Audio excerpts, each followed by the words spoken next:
और इसी बीच एक बड़ी खबर आपको दिल्ली से बता दें, यूपी सदन से सुबह 9:30 बजे मथुरा रवाना हो जाएंगे योगी आदित्यनाथ। दोपहर 2 बजे फिर योगी आदित्यनाथ दिल्ली आएंगे। राष्ट्रीय अध्यक्ष जेपी नड्डा से सीएम योगी मुलाकात करेंगे। उपचुनाव के नतीजे, निकाय चुनाव के साथ संगठन पर भी चर्चा की जाएगी।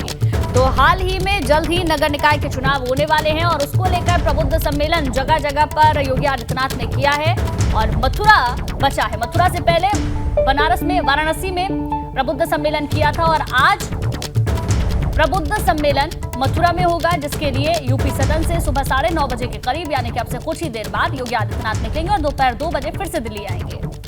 राष्ट्रीय अध्यक्ष जेपी नड्डा से मुख्यमंत्री योगी आदित्यनाथ की मुलाकात होगी।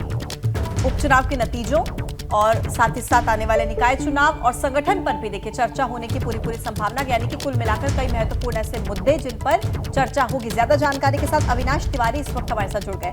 अविनाश, मुख्यमंत्री योगी आदित्यनाथ दिल्ली पहुंचेंगे और जेपी नड्डा से उनकी मुलाकात होगी। किस मायनों में, किस लिहाज से इसे महत्वपूर्ण समझा जाए? जी देखिए, अगर बात करें जिस तरीके से हाल ही में उत्तर प्रदेश के उपचुनाव के नतीजे आए हैं और उसके बाद सामने निकाय चुनाव है, तो ऐसे में जो पार्टी के नतीजे रहे उपचुनाव को लेकर के, इसको सबसे पहले राष्ट्रीय अध्यक्ष को अवगत कराएंगे कि किस तरीके से वहां पे स्थानीय जो संगठन है उसने चुनाव लड़ा है और उसके बाद अब निकाय चुनाव में किस तरीके से बीजेपी जाने की तैयारी कर रहे हैं, इसको लेकर के चर्चा की गई। और आगे किस तरीके से तमाम सारे कार्य उत्तर प्रदेश सरकार के, चाहे कार्य हो चाहे केंद्र सरकार के, उसको कैसे लोगों तक पहुंचाया जा रहा है जिससे कि लोग जुड़ रहे हैं और 2024 को लेकर के भी जिस तरीके से जनता के बीच में जाना है उसको लेकर के भी चर्चा होगी। क्योंकि मुख्यमंत्री कल ही देर शाम दिल्ली पहुंचे थे और उसके बाद उनका कल ही मुलाकात का कार्यक्रम था, लेकिन पार्टी के राष्ट्रीय अध्यक्ष कहीं व्यस्तता के चलते कार्यक्रम स्थगित हो गया था। उसके बाद मुख्यमंत्री अभी मथुरा जा रहे हैं, मथुरा से वापस दिल्ली आएंगे और इसके बाद उनकी मुलाकात पार्टी के राष्ट्रीय अध्यक्ष के साथ होगी। अविनाश, कल भी मुलाकात होने वाली थी जेपी नड्डा के साथ, इसके साथ साथ कई केंद्रीय मंत्रियों के साथ भी, तो क्या वो मुलाकात नहीं हो पाई थी या फिर एक बार फिर से मुलाकात होगी? जी देखिए, कल की कोई मुलाकात नहीं हो पाई थी। कल चूंकि पार्टी के राष्ट्रीय अध्यक्ष से सर्वप्रथम मुलाकात करनी थी, लेकिन पार्टी के राष्ट्रीय अध्यक्ष की व्यस्तता के चलते तमाम तरह जो अन्य कार्यक्रम थे उसमें स्थगित करना पड़ा। ठीक, के बाद अगर बात करें तो आज सारी मुलाकातें होंगी। चलिए ठीक है अविनाश, बहुत बहुत शुक्रिया पूरी जानकारी के लिए। और देखिए खबर अब है कानपुर से, जहां जेल से ही पार्षद प्रत्याशियों के नाम तय करेंगे इरफान।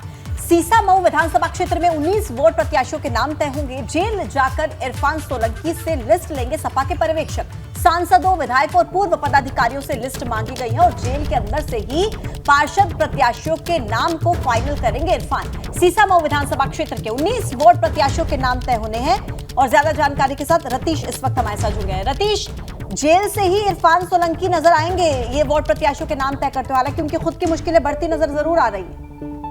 बिल्कुल सही कहा आपने कि इरफान सोलंकी की मुश्किलें जरूर बढ़ती नजर आ रही हैं। बांग्लादेशी नागरिकों के पकड़े जाने के मामले में भी इरफान की भूमिका निकल करके सामने आ रही है।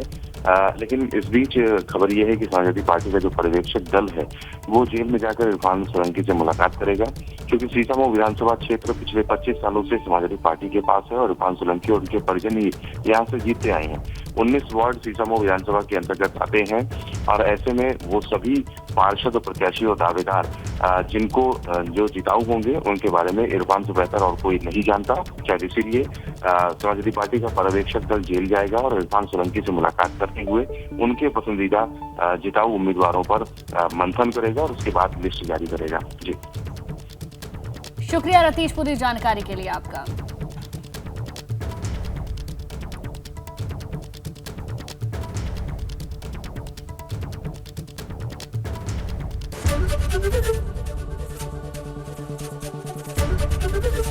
एबीपी गंगा, खबर आपकी, जुबान आपकी।